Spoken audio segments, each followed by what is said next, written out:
Gazipur safari park হলো এশিয়ার সবচেয়ে বড় সাফারি পার্ক। এখানে আপনি বিভিন্ন আফ্রিকান প্রাণী ও বিলুপ্তপ্রায় প্রাণী দেখতে পারবেন। আপনারা কিভাবে গাজীপুর সাফারি পার্কে যাবেন এবং কি কি দেখতে পারবেন ভিডিওর মাধ্যমে আমি আজকে তুলে ধরব। আমি এখন আছি হলো গাজীপুর চৌরাস্তা। গাজীপুর সাফারি পার্ক যেতে হলে আপনাকে প্রথমেই ঢাকা থেকে গাজীপুর চৌরাস্তা পর্যন্ত আসতে হবে। ঢাকা থেকে বেশ কিছু পরিবহন গাজীপুর চৌরাস্তা পর্যন্ত আসে। এর মধ্যে আছে ভিআইপি পরিবহন, আনাবিল আছে, গাজীপুর পরিবহন আছে, এছাড়াও বসুমতি আছে। তো যে কোনো বাসে করে আপনাকে প্রথমে গাজীপুর চৌরাস্তা পর্যন্ত আসতে হবে এবং এখান থেকে আপনারা লোকাল গাড়িতে করে বাগের বাজার পর্যন্ত যেতে হবে এবং সেখান থেকে আপনারা অটোতে করে সাফারি পার্ক পর্যন্ত যেতে পারবেন। গাজীপুর চৌরাস্তা থেকে বাগের বাজার পর্যন্ত লোকাল বাসে ভাড়া নেবে 40 টাকা। তো আমি এখন গাজীপুর চৌরাস্তা থেকে লোকাল যে পরিবহন পাকুয়া পরিবহনে করে বাগের বাজার পর্যন্ত যাব।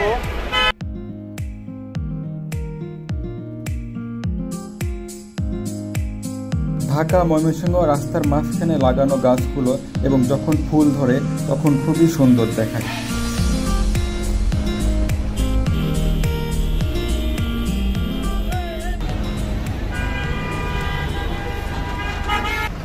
বাগের বাজার থেকে সাফারি পার্কের অটো ভাড়া নেবে 20 টাকা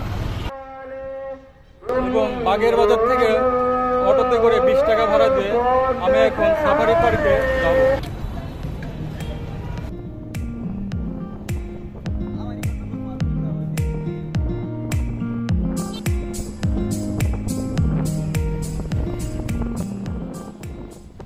আমি এখন টিকিট কাউন্টার থেকে টিকিট কাটবো। গাজীপুর সাফারি পার্কের প্রবেশ মূল্য 50 টাকা এবং যারা স্টুডেন্ট এবং শিশু তাদের জন্য 20 টাকা।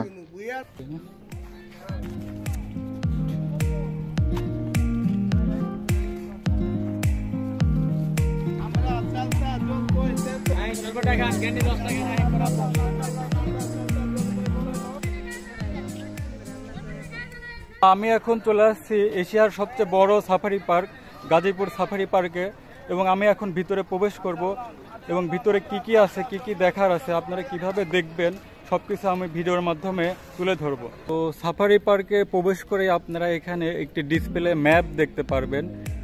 এই ডিসপ্লে ম্যাপে সাফারি পার্কে কোথায় কি আছে সেটা বিস্তারিত দেওয়া আছে। সাফারি পার্কের ভেতরে প্রবেশ করে বাম সাইডে একটি সুন্দর পার্ক আছে।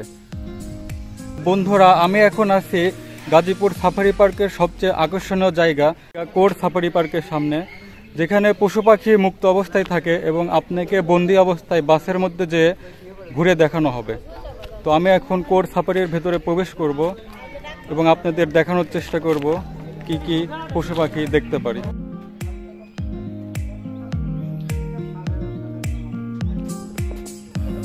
কোর সাফারিতে প্রবেশ করার জন্য 150 টাকা দিয়ে টিকিট কাটতে হবে। আমি এখন কোর সাফারির ভেতরে প্রবেশ করলাম এবং বাস ছাড়ার জন্য অপেক্ষায় আছি। কোর সাফারি বাসের মধ্যে প্রবেশ করলাম।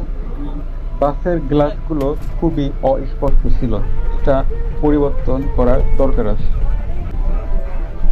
প্রথমে আমরা প্রবেশ করলাম আফ্রিকান সাফারি 1-এ। এখানে আপনি আফ্রিকান জেব্রা দেখতে পারবেন, এছাড়াও আফ্রিকান হরিণ দেখতে পারবেন।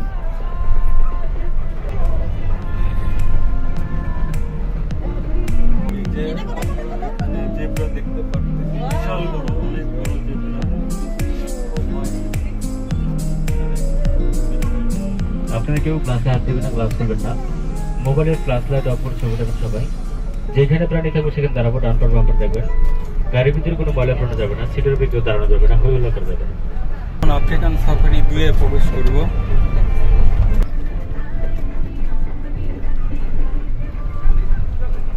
আফ্রিকান সাফারি 2-এ আগে জিরাফ ছিল, এখন জিরাফটি মারা গেছে। এই যে হরিণ সাফারি।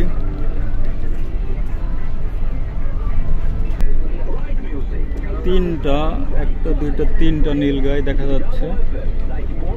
এই পানিগুলো খুবই দুর্লভ, এখন আর দেখতে পাওয়া যায় না। সাফারি পার্কে এই পানিগুলো সংরক্ষণ করা হয়েছে। হরিণ সাফারির মধ্যে বেশ কিছু হরিণ দেখা যাচ্ছে, কিন্তু সংখ্যায় অনেক কম।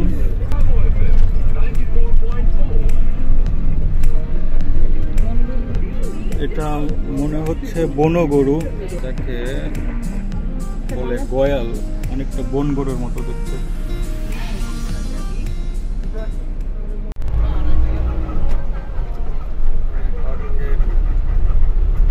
এই যে আমার দেখুন দূরে একটি নীলগাই ফিমেল, এটা মেয়ে নীলগাই। এটা আমরা এখন চলে আসছি কালো ভাল্লুক সাফারিতে।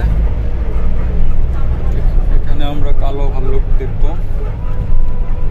দুইটি করে গেট লাগানো থাকে যাতে পানিগুলো বের হয়ে যেতে না পারে। এই যে কালো ভাল্লুক, হ্যাঁ অনেক বড়।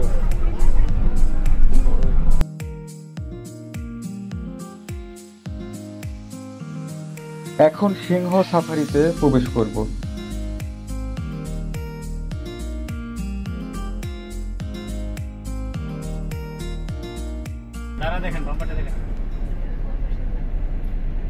এখানে দুইটা সিংহ আছে।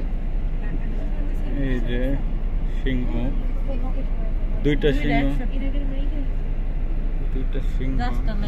গাছতলায় রেস্ট নিচ্ছে। আমাকে জুম করে দিতে, আশা করি কাছ থেকে বাঘ দেখতে পারবো। বাঘ সাফারিতে প্রবেশ করলাম।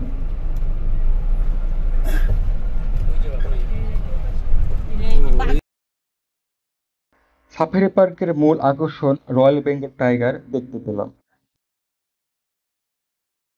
এই যে আমার পিছনে বাঘ দেখা যাচ্ছে ক্যামেরাতে, খুব স্পষ্টই দেখা যাচ্ছে, অনেক সুন্দর, অনেক বড় বাঘ, অনেক বড় বাঘ।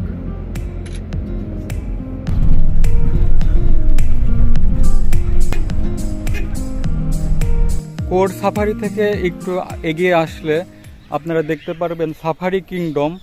তো আমি এখন সাফারি কিংডমের ভেতরে প্রবেশ করব।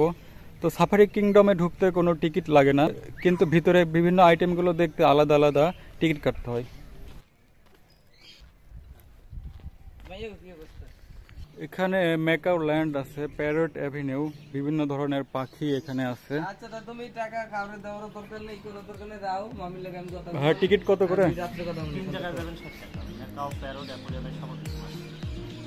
এখানে ভিতরেই সব না? তাহলে দেন একটা টিকিট। টিকিট কাটলাম, ম্যাকাও ল্যান্ডে প্রবেশ করব।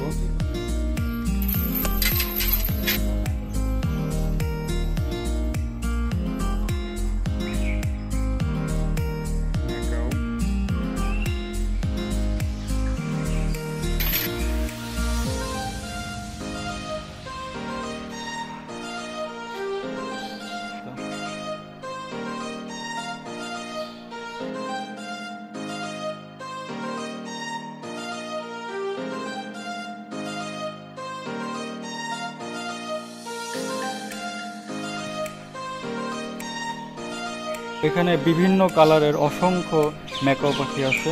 আসলে বলা হয়ে থাকে যে ম্যাকাও ব্রাজিলের জাতীয় পাখি, কিন্তু আসলে না, এটা আমাজন বনে পাওয়া যায়, ব্রাজিলে পাওয়া যায়। এখানে অসংখ্য প্রজাতির যে টিয়া পাখি বা তোতা পাখি সেগুলো আছে, সবুজ, ঘিয়ে কালার, কালো কালার, লাল কালার। আমি এখন প্রবেশ করব অ্যাকোয়ারিয়াম গ্যালারিতে। এখানে বিভিন্ন প্রজাতির মাছ আছে রং বেরঙের। সাফারি পার্কে ঘুরে দেখলে বিভিন্ন প্রাণী বৈচিত্র্য দেখতে পারবেন। আল্লাহর সৃষ্টি যে কত বৈচিত্র্যময়, এটা কিছুটা হলেও অনুভব করতে পারবেন। কত রং বেরঙের বিচিত্রময় মাছ এখানে রয়েছে। এখানে প্রজাপতি কর্নার আছে, প্রজাপতি গার্ডেন। ভাইয়া, প্রজাপতির এটা টিকিট কত করে?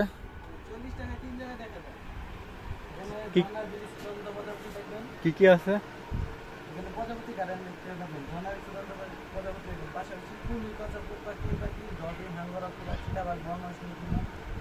ডলফিন, এগুলো মরা। এখানে জলহস্তী বেষ্টনী আছে। পুকুরের মধ্যে বেশ কিছু জলহস্তী দেখতে পাওয়া যাচ্ছে। এছাড়াও আপনি দেখতে পারবেন অজগর সাপ। তার পাশে আপনি দেখতে পারবেন কুমির এবং বিলুপ্তপ্রায় ঘড়িয়াল দেখতে পারবেন। আমার পিছনে আপনারা একটি কুমিরের মুখ দেখতে পারতেছেন। আসলে এটি পার্ক ছিল, তো পার্কটি মানে অবহেলায় অযত্নে ভিতরে সবকিছু ধ্বংস হয়ে গেছে। পার্কের যে মুখ সেটা সম্পূর্ণ ঝালাই করে বন্ধ করে দেওয়া হয়েছে। আমি এখন আছি শকুন পুনর্বাসন কেন্দ্রে। এটা গাজীপুর সাফারি পার্কের ভেতরে অবস্থিত। বিশাল বড় উঁচু করে খাঁচা করে ভিতরে বিশাল বিশাল শকুন আছে এখানে। আসলে একটা সময় বাংলার গ্রাম, বাংলাদেশের প্রায় সর্বোচ্চই এই বড় বড় শকুনগুলো দেখা যেত। গ্রামে কোথাও যদি গরু মহিষ মারা যেত তাহলে এই শকুনের আনাগোনা দেখা যেত।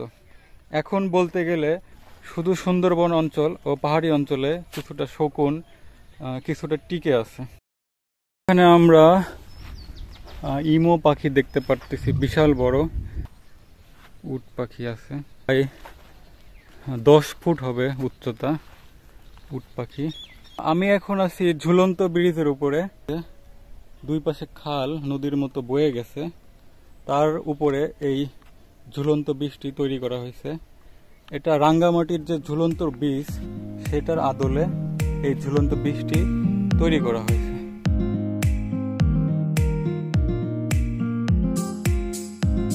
একটা সময় হাতি পাইস খোলা অবস্থায় দেখা যেত, চড়া যেত, কিন্তু দুর্ঘটনা ঘটার পর থেকে হাতিতে এখানে চড়া নিষেধ। দেখতে দেখতে সাফারি পার্ক ঘোরা শেষ হয়ে গেল। সকালে আসছিলাম, ঘুরতে ঘুরতে সারাদিন লেগে গেল। তো এখন বের হয়ে যাওয়ার পালা। তো 2 বছর আগেও আমি সাফারি পার্কে ঘুরতে আসছিলাম, আজ 2 বছর পর ঘুরতে আসলাম। প্রকৃতপক্ষে 2 বছর আগে থেকে 2 বছর পরে আরও যে পরিমাণ উন্নয়ন হওয়ার কথা সেটা হয় নাই, বরঞ্চ আরও অবনতি হয়েছে। অনেকগুলো পার্ক ছিল যেগুলো বন্ধ হয়ে গেছে, অনেকগুলো পশু পাখির সাফারি ছিল যেগুলো নাই। কর্তৃপক্ষের কাছে একটাই অনুরোধ থাকবে, যেন ভবিষ্যতে বিদেশে যে সকল সাফারি পার্ক আছে সেই তুলনায় ডেকোরেশন ও পশু পাখির ক্ষেত্রে আরও উন্নয়ন বা আয়তন আরও বাড়ানো যায় কিনা সেটা বিবেচনার জন্য অনুরোধ জানাচ্ছি।